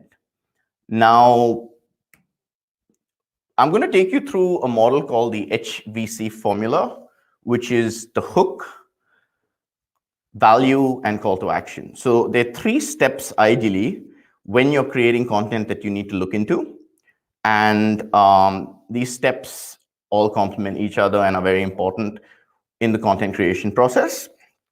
Now, hook. So hook is like the headline, clickbait, a lot of people call it.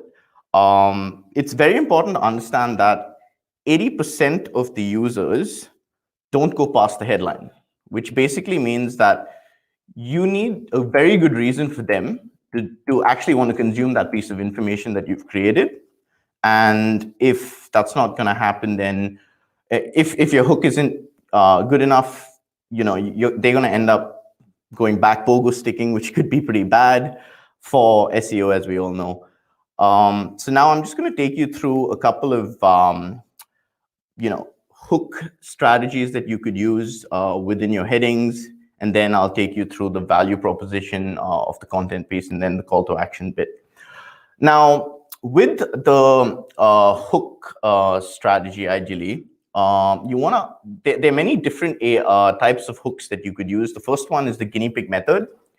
Now, the guinea pig method is when you as a company decide that you want to use your own time and your own resources because you've come up with an idea that you think is worthwhile pursuing, and you want you go ahead and you put the resources towards creating that content piece. So an example of this would be, let's say, for instance, you wanted to do a review of all the link builders, of all the companies that provide link building services, and see which one provides the best results. And you decide to spend your own resources doing it, and you've come up with a content piece, and you were the only person who thought about this idea. Obviously, everyone has right now, but like, let's say back in the day, you were the only one who came up with this unique idea. Now, ideally, the guinea pig method is pretty useful because you yourself have been a part of that entire process, and it can and if the user is interested in consuming what you've created, it would do wonders for your SEO. The hook 2 is the ultimate guides hook. Now, this hook is a bit boring and overused. A lot of there's a lot of ultimate guides out there. The Moz Ultimate Guide is one of, I guess, the beginner's guide to SEO by Moz is one of the biggest ultimate guides that are out there. So it's important to understand that ultimate guides are great because in most cases they form something called a skyscraper content, where you're providing a lot of information to the user, and ultimately, if the user is interested in the topic, it could be a very valuable addition to your strategy. The third hook is name dropping. Now, it's important to understand that using names in your headlines could yield some really good results, especially if the user is interested about that specific topic. So over here, I've got an example of a name hook where, for instance, you put your title reads the 10 best TV shows on Netflix. Netflix is a familiar name, so you've just dropped the name, and if the user is interested, they would definitely be interested in consuming your content. Now, the next hook is using lists and headings. Okay, so now using lists and headings is when you ideally talk about things like the top 5, say the top 5 cars under a specific budget, for example. The top 5, say, Nissan cars under a specific budget. Over here, what you're doing is you're creating a list of things that the user could look for, and you're also, say, dropping a name in the process, say a brand name like Nissan. Now, say for instance, if they are interested in the content, they would then go through the content further and consume it. The next area is versus posts. Now, versus posts are pretty important because, and they're most widely used in sport headlines, as we all know. A lot of people who are interested in sports would want to watch their teams. Versus posts are also used when you're trying to compare different topics. So a perfect example for it in the SEO space would be, comparing, say, Shopify versus Magento, which is a better e-commerce, platform for SEO. We all sort of, have our opinions about that. But I guess comparing two things could get the user interested, because especially if they're looking to figure out what content management system they want to go ahead with for their platform. Using a question in the headline can also be pretty interesting, especially if it prompts the user to find out more. Like, how many times have we gone on social media and when scrolling through content on social media, we've come across a quiz that asks us the question, which mythical creature are you? And honestly, it's a pretty useless question, but we end up playing the quiz and consuming that piece of information anyway. So if the question is right, it definitely would let the user consume this content. I guess the second last one is using why in the headline. Now, this is pretty important simply because let's basically put yourself in a situation. You've asked the question as why Web 3.0 matter, and what you should know about Web 3.0. So let's say, for instance, you've asked that question, and if the user is interested in the why aspect of 3.0 or the web aspect of 3.0, then they would definitely look at consuming this content. Hence, it would attract users. And the last hook, which would look at stacking most of the headline hooks into one headline, that would catch the user. That usually catches the user's attention to the most. So it's pretty important. So an example of this would be 5 reasons why Trump will win the 2020 elections by Steve Bannon. Over here, what you've done is you've created a list, 5 reasons why. You've added why. You've dropped Trump and you've dropped Steve Bannon. So you've name dropped and you've basically utilized a lot of the other hooks that would get users interested in your content. Now, the second part of the HVC formula is value.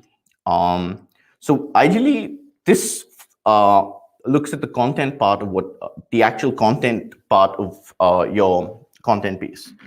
Now, typically what happens over here is it's always good to start the content with a strong statement, even if it can be a bit controversial, because it gets the reader a bit curious as to why you made that statement. And then if you usually follow that statement with a question, it gives them more reason to stick onto the content. So it's important to, start with a statement, follow up with a question that engages the user.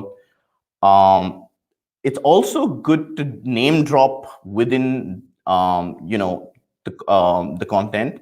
So say, for instance, if you were talking about, if you were writing an article about SEO and you dropped Rand Fishkin's name or Matt Cutts' name, what usually happens over there is the user becomes a bit more curious, because those two names are pretty high authority names in the SEO space. And if they're an SEO consultant, they would definitely want to consume that content further. Of course, using case studies and stories keep the content a bit engaging. It ideally takes the focus away from theory and gives the user more of an example out of the scenario. So it's better to use case studies in your content. And then the last, but this is, I guess, the most important bit when creating content, is try to be a bit different from what already exists out there. Try to find a unique angle with the content, because there's a lot of information out there, and if you can come up with unique angles for information that's already out there, your content would be a bit more unique, and unique content, as we all know, ranks better than content that isn't. The last bit is the call to action bit, where it's obvious that every post you create should at least have one call to action. Most good content pieces at least have multiple micro call to actions within the content. It's important to understand that sometimes users won't even consume the content completely. So it's important to add micro call to actions within the content if you can. If it's top of the funnel informational piece, try and at least get some sort. Try and get them to make some sort of action, like subscribe at the end, or at least get some form of a lead magnet going for your content, because that's also a pretty important part to it. Now, the next area that I'm going to be talking about is developing user personas. Now, of course, if it doesn't come from the buyer's mouth, it's guesswork. Are you betting on guesswork? No one wants to bet on their jobs on guesswork, because that's just not good. You're going to end up getting into a lot of trouble if you do that. What is a user persona, and how do I make one? So ideally, going back to my point, understanding your audience, right? I guess the most important thing that you need to ask yourself, or the product that your company has, is, who is my target audience? What does my target audience like? But you need to find out whether they would be interested in consuming your content if it's a new consuming your product if it's a new product or a startup. You need to try and ask as many questions and create customer feedback loops within that to get a bit more information about your user persona. Then you need to once this information is collected, you then need to create a fictional persona and try and see how whether that product is successful within that fictional persona. So it's important to keep that fictional persona going and try to create user personas once you've understood and you surveyed your target audience. Now, I'm going to take you through the different funnels. The top of the funnel, medium funnel, and the bottom of the funnel. And I'm just giving you ideally keyword examples over here of what keywords attract what kind of traffic. So say, for instance, you've recently just dropped some wine on your carpet, and you Google how to remove carpet stains. So this is a very top of the funnel strategy. Ideally, if a user types that in and finds an introductory blog that talks about DIY removal stains, you've at least got them to interact with your website, start interacting with your website. Then say when you look at medium of the funnel, they're going to be, so they've already got some information, and now they want to know whether there are any carpet cleaning providers in a specific area. So it's important to for the mid funnel, try to basically ebooks, case studies, try to get them to take some action over here, because it's important that you want them to do some sort of, you want them to give you some information of theirs, or you ideally want them to take some action. Then it's the bottom of the funnel, where say a user already knows that they need to get their wine stain removed from the carpet, and already has a budget in mind and wants a bunch of quotes in place. So ideally, you need to, it varies industry to industry, of course, and you need to make sure that the bottom of the funnel, you are ranking for a lot of the bottom funnel keywords as well, to attract that persona. Now, I'm going to take you through structuring content on your website. And as Yoda says, there's no quick win, only great content. I want you, so I'm going to go deviate a bit from just the theory aspect of what I've been talking about. And I am going to give you an example. Let's assume that there was a business that provided boat charter and boat hire services. And let's assume that this business wanted to rank for terms like boat hire, catamaran hire, etc. And say the business's cash cow was catamarans, and it wanted to, ideally build something great for that particular website so that it ranks pretty well. Now, traditionally, if you take a look at websites, you'd have, say, catamaran hire, which is the main keyword on that page. Then you'd have a bit of body text in the content with some of the keywords placed there. You'd then have some catamaran listings in there. It's important to, and ideally the user, that would be the framework of the site. But think about a solution where you were, apart from that, you were also able to create content silos on that page where you're creating relatable blog content to that particular category. You've come up with a creative solution where you're going to take a video of each and every catamaran that they have with a voiceover, and publish that on your website and embed the video there so that you've got more content for your SEO. You add FAQs, frequently asked questions that people have about the catamaran hire process. You've got reviews, of people actually using those catamarans, and you've got, and then the site's footer. So ideally, what you need to think about is how much more value are you adding to that particular page if you did that?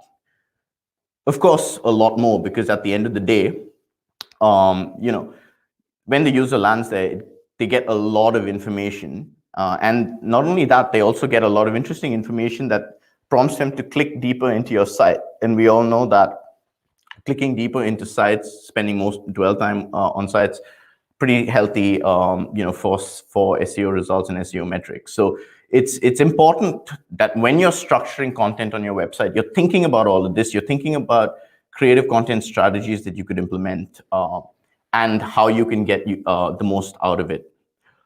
And also another thing that you need to look into is, say, for instance, when you create FAQs or reviews on your website, you could also then mark them up on search engines so that they have more value at the SERP level to the customer, rather than actually going onto the site.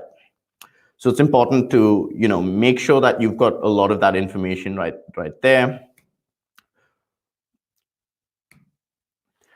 Then I'm going to now talk about the importance of video content in your marketing strategy. Now let's assume, so while text posts are great, content blog posts are great, video content is very, very important, simply because once videos play on your website, you get, the user is attracted to stay on your website for a much longer period, which again, as we all know, is great for dwell time. Now I'm going to give you a situation where you've got a cutting edge medical SaaS product, and the company is trying to figure out what the best marketing strategy would be for their particular product.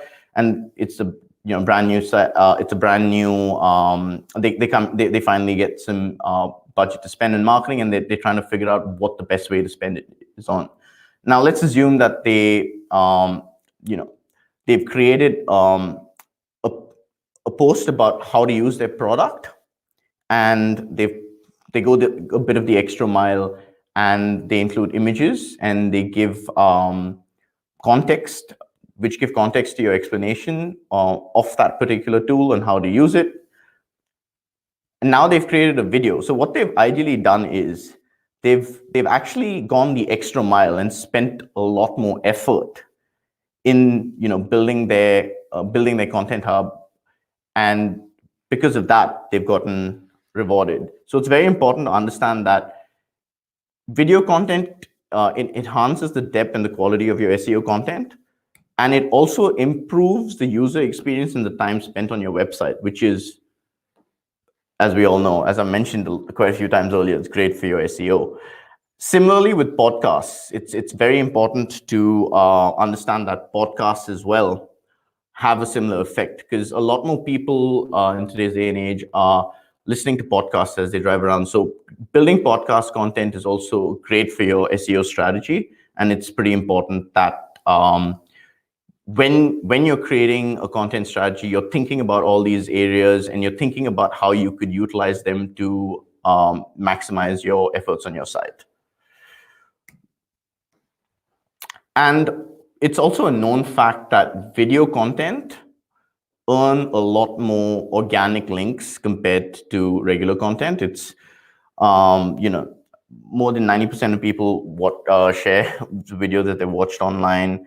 And 46% of websites that are determined by the quality of links pointing to them. So of course, if you have that video strategy in place, you could definitely expect a boost in your organic link profile, which would be, again, great for your SEO. So yeah, that I guess concludes my presentation for today. Thanks so much, Girish. That was great. Thank you. Thank you. Yeah. Thank you, Girish. All right.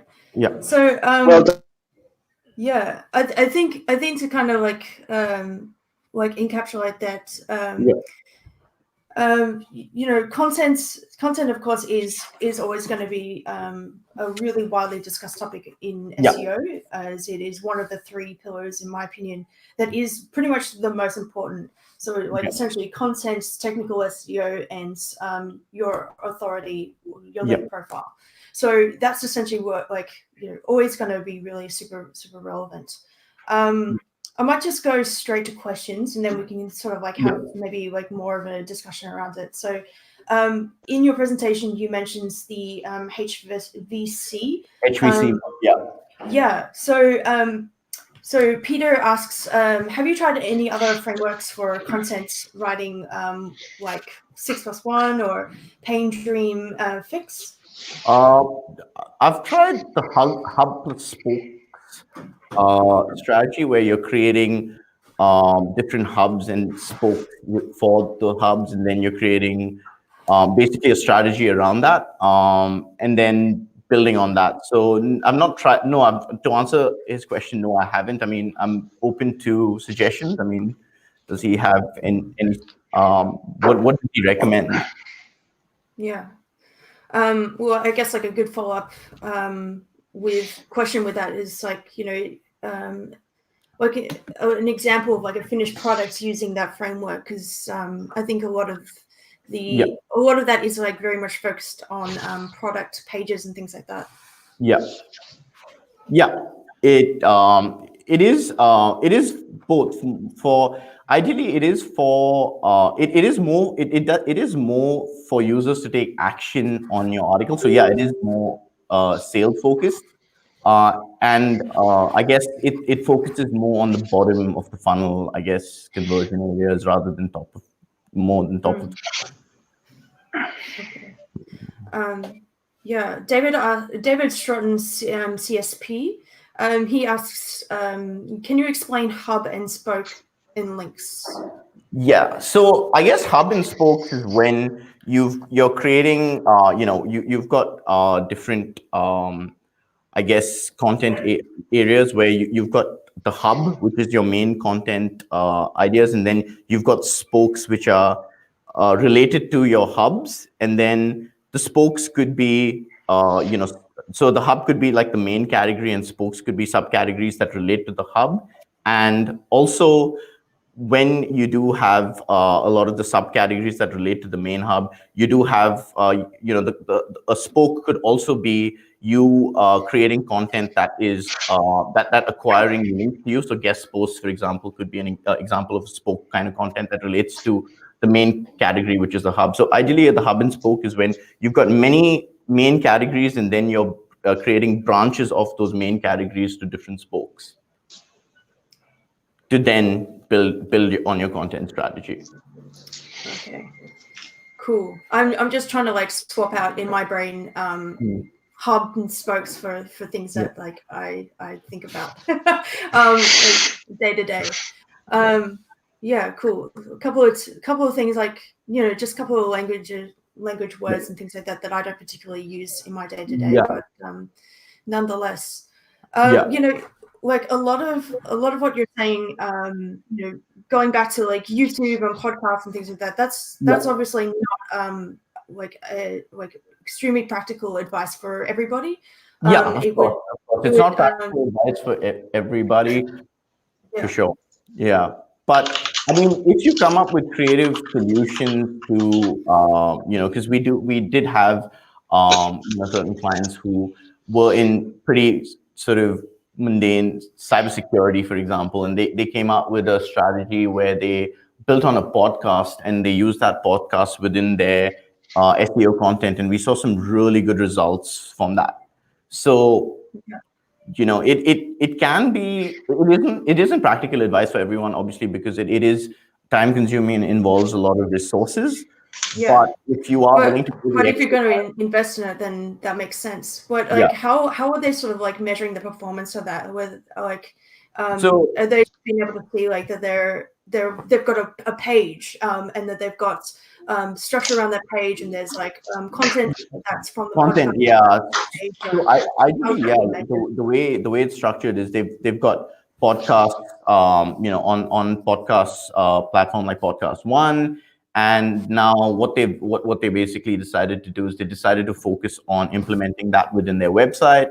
And we decided to integrate each podcast and then build on loads of content on those podcasts. And we realized that the podcast content started ranking pretty well organically, which brought them quite a bit of traffic. And they also were spending a lot on socials and AdWords, targeting their podcasts. So they overall were getting a lot of traffic. But what they were impressed with was the organic growth that they got using this that's awesome method on their website. Yeah, that's awesome. And essentially, like, sorry, Saijo, I didn't hear that one. I was just saying, nice work. Oh, thanks. Yeah, excellent. Yeah, that's great. You were saying, measuring content performance and things like that. Like typically, like when you've just like uploaded, like blog posts and things like that, like how do you measure that performance? Okay, so with blog posts, it's pretty interesting to, so the way we typically think about blog posts is we think about content siloing pretty important, more importantly than just uploading blog posts to a website. So ideally what happens is, like I think I was talking about this when we were talking about structuring content on your web page, right? Now let's assume that your category page always has in general, always has a higher propensity to rank because it's a more important page on your website. Now, if you do, in a well-designed manner, if you're able to implement, this blogging strategy within that main category page, what happens is when users land on that page, they're going to actually start clicking onto the blogs a lot more rather than them having to search for the blogs when they go onto your site. So, when you're building that, we call it a dynamic content strategy within your website, it is important to, allow content siloing throughout your website so that when users land, they don't have to necessarily go and search for important content that is interesting. Plus, it obviously increases things like dwell time, which is great for organic search. So when you say like dwell time, do you mean like average time on a page? Average time on the page, but then also pages per session, because then they would click on they would click into the blog post and then go onto the blog post on the page. So it would include dwell time on the page if they have more elements on it. So say you had just on-page content and then you had the blog siloing and then you've got the videos. Obviously, it would increase dwell time a bit because they're looking around a lot more. But then then they actually take an additional step, an additional action where they click onto a specific post and then they go onto the page, which increases pages per session. And it's good to have these metrics increased. I mean, in my experience, a lot of times when these metrics have had a positive uptick, we do tend to see positive results. So awesome. And you mentioned like internal links. I mean, internal links. Like any good practicing SEO is really making sure that everything is linking quite well to different pages around your website. But it's also a really, really good one to be able to show the authority of where you're wanting like basically users to end up. Of course, like with rel next prev being taken out, like internal links are more important than ever. And that's a good segue to a question from David Stratton, CSP. Do we link page to blogs or blogs to page? You link both pages to blogs, ideally. If you are building pages which have content siloing in them, you're already linking, the blog to the page. And when you do link, and it's always good to link from a blog that belongs to a specific category onto the main category page and then maybe onto the home page as well, or other blogs that are related to that particular post. So it's link building is, I mean, the tricky question over here is how many links do you have in there? You know what I mean? It's good practice to link, but how many is too many is the harder question to answer. Well, like you were saying at the start, like, it's all about the user experience at the end of the day. Like, they're the ones that are reading through the page. I think from my experience, like, it's always good just to have like related articles and things like that are there that kind of carousel along that sort of give users a little bit more information. Particularly, oh, we've got a guest star. Oh, mate. Oh God. Yeah, I know, Peter. RIP rel next and rel prev, but yeah, like it's really good to be able to have like related content. Like, say for example, you have a product that you're wanting to sell. Like, I'm not going to use a specific product. I'm just going to say like it's a widget. Of like, if they're buying the widget for their house, like one of the first questions that they're going to have is like, okay, well, how do I install widget? Do I need to get a widget specialist, or can I DIY this thing? Like maybe there's like some specific thing about like the interior design or layout of like how you would put said widget into a room. I think I'm like more defining what the widget might be as I'm going along, but there are definitely some really cool creative ways that you can look at doing internal links. And whatever is natural to the user.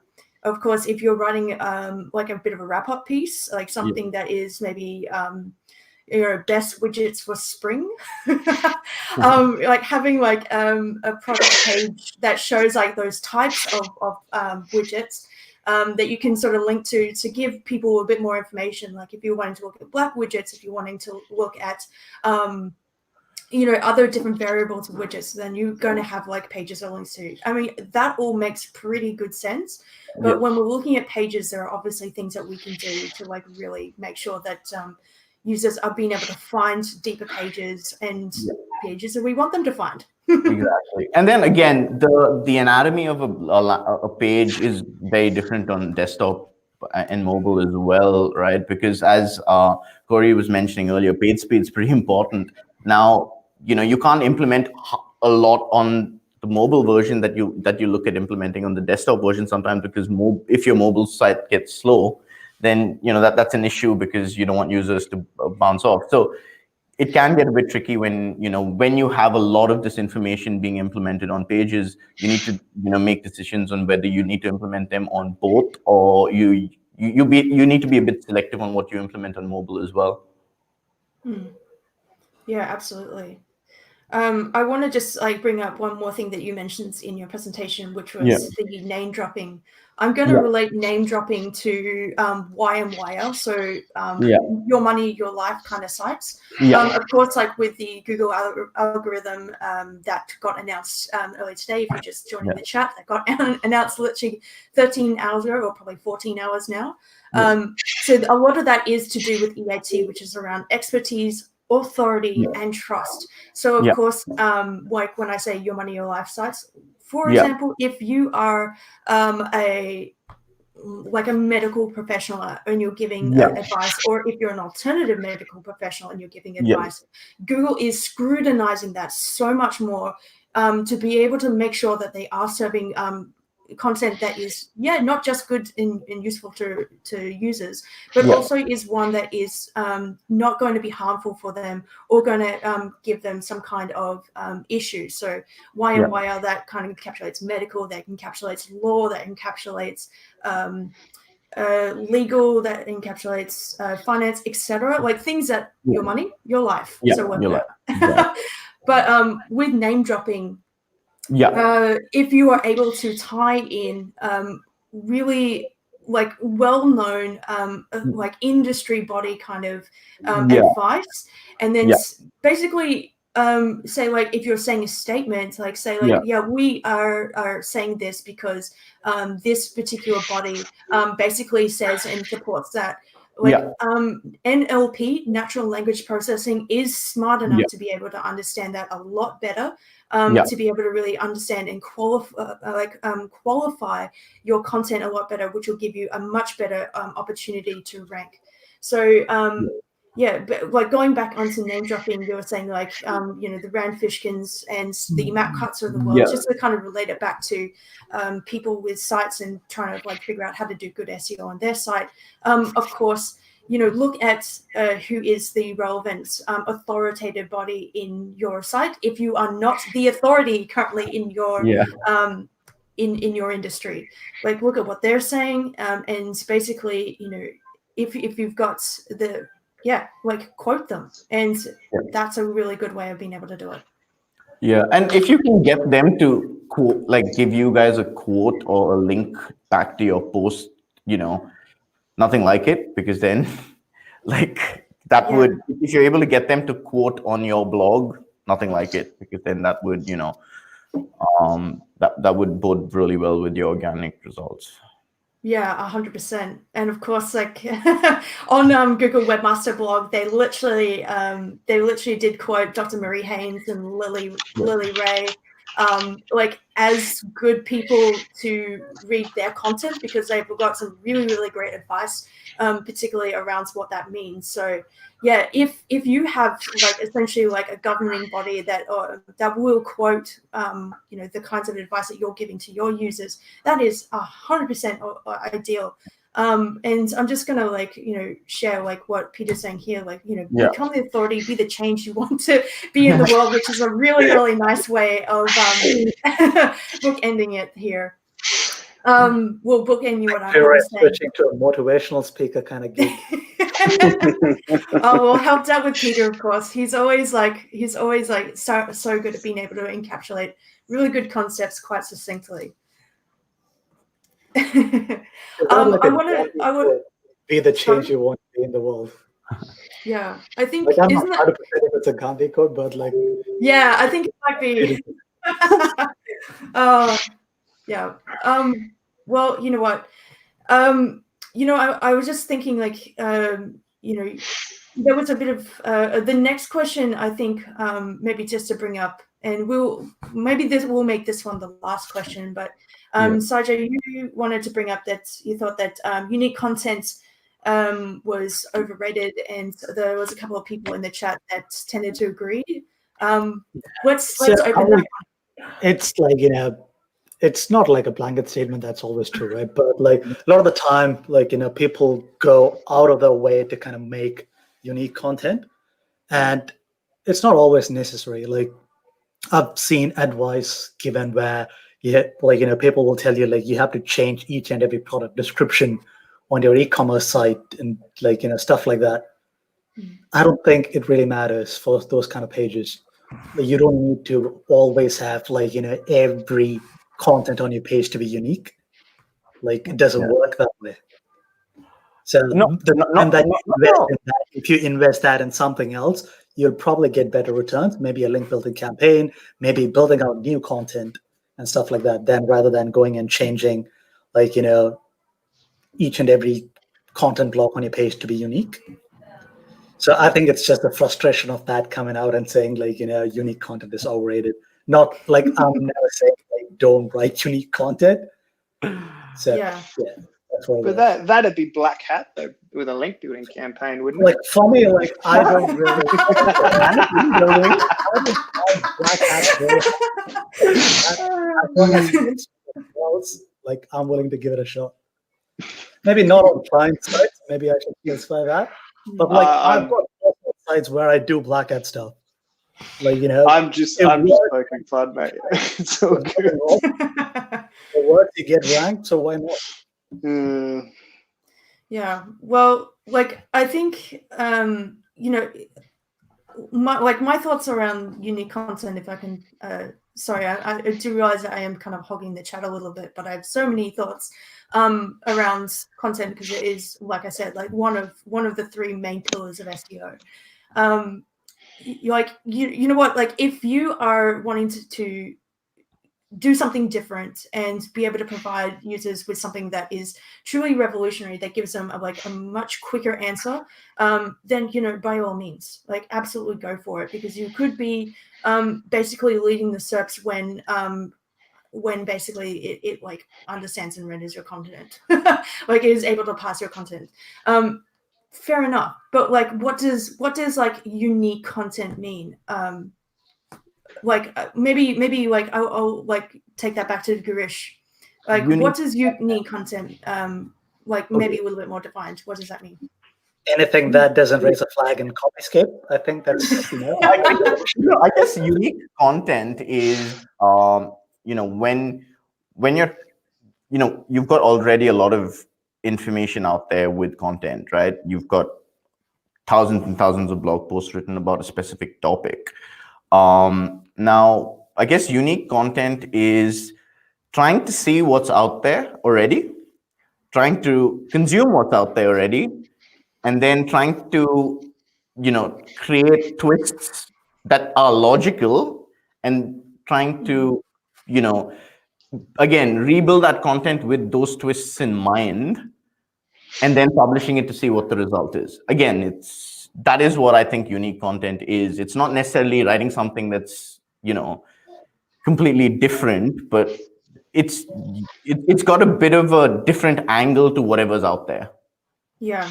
I think if I can add, it requires a lot of research, right?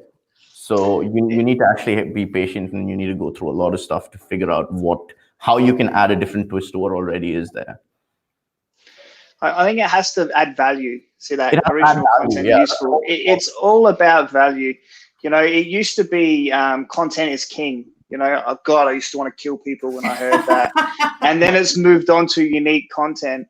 And I think the point here is that it needs to be valuable to the user and to Google and to people who use it, and not just create content for the sake of ticking a box, because we don't need more crap on the internet. There's plenty there already. Mm. Make something useful. Yep. Yeah, which is, of course, always easier said than done. Yeah, But yeah, I think the takeaway there is, don't be lazy, don't shortcut it, don't copy and paste and just change a couple of things, because again, Google is exceptionally smart and will basically like figure out what you're doing pretty quickly. Or at least maybe not pretty quickly, but will eventually catch up with you. So, it's always best just to write something that is unique, is in your tone of voice, is in the tone of voice that your users are like expecting of you. And that's a really, really good way of being able to do it. One last thing, just going back, because like, measuring content performance and just like being able to measure the stuff in general. If you use tools and things like that, Screaming Frog is such an amazing tool. It is also free. But if you get paid royalties. I swear you've got some sort of non-spawn. I promise you. I've never heard you on anything, and I kind of stalk you where you haven't at least a Screaming Frog once. But it's so good, because, and I'll tell you why. Because Screaming Frog, you have the ability to be able to, and if you do get the paid program, and again, non-sponsored, but if you do have the paid one, you can have an API that links it with your Google Analytics and your Search Console. Now that is awesome, because what that means is you can basically crawl your website, and for every single URL, you can see what the, like, whether it's indexable, like the status code, you can see where the internal links are, and you can also see basically all of your analytics data and your Search Console data per URL for every line. So what does that mean? You can basically prioritize that. You can go like based on the users. You can say like, okay, what is the best, like where is my organic traffic coming from the most to the least? And then observe like what is not actually working for you. You mentioned Moz before, Girish. Brittany Muller essentially did something very similar to that, and assessed like a huge thousands and thousands of pages of old Moz posts that were written, way back in the day, that were pretty like thin content, like really poor. They didn't really answer any questions, and weren't necessarily written with any particular purpose, or kind of like more like lofty opinion pieces. Well, now like all the advice that we're trying to say is like, make every page count. That is like at the end of the day, what is so important, because if you have if every single one of your pages is like the office like linebacker that's going to take it out, then that's going to be really, really awesome. Assess like where it's going wrong, and then be able to like go through and be like, okay, well, like what is actually happening with that content? Do I have headings that are related to like what people are actually searching for? To like what is that kind of going for? And you keep unpacking that logic, and then you'll be able to like either see if like, okay, yes, this content needs to be rewritten. It's just not good enough, and I don't want my brand to be associated with that. Or maybe that there's like something you should consolidate. So that's why I absolutely love Screaming Frog. I'm not ripping on you. It's awesome. When you told me this a couple of years ago, the first thing I did was go and use that API, and I was like, oh my god, look, come and look at this. It's so awesome. Yeah, absolutely. Hands down one of the SEO tools for me as well, Screaming Frog. Yeah, absolutely.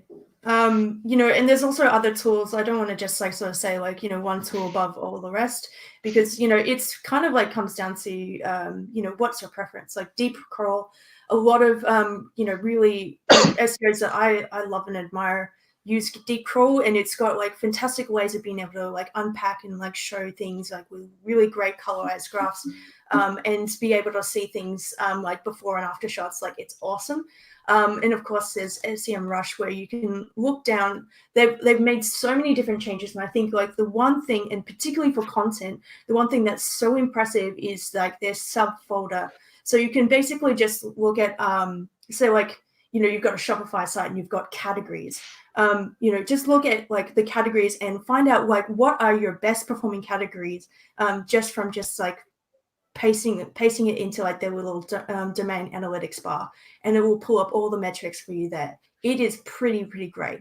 You can then go through and then have a look at like more URL paths and things like that, like further down the track, and that will be able to show you like what are your best products, what are your best pages, what are your best blog pages, and you can sort of see like from best to worst, without having to do a massive crawl of your entire website, or like just looking at something granular with the Screaming Frog.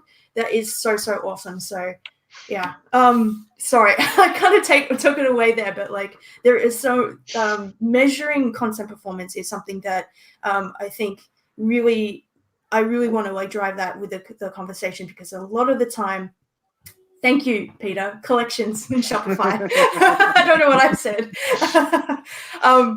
Yeah, like I think a lot of the time, deep crawl. Thanks, Chris. I think a lot of the time, you know, we're talking on a conceptual level, because that works across multiple different CMSs. But at the end of the day, you know, you've got a pretty great free tool with Google Analytics that will be able to tell you exactly what's going on with your website, and then third-party tools that can be able to help explain it a little bit more in a granular way.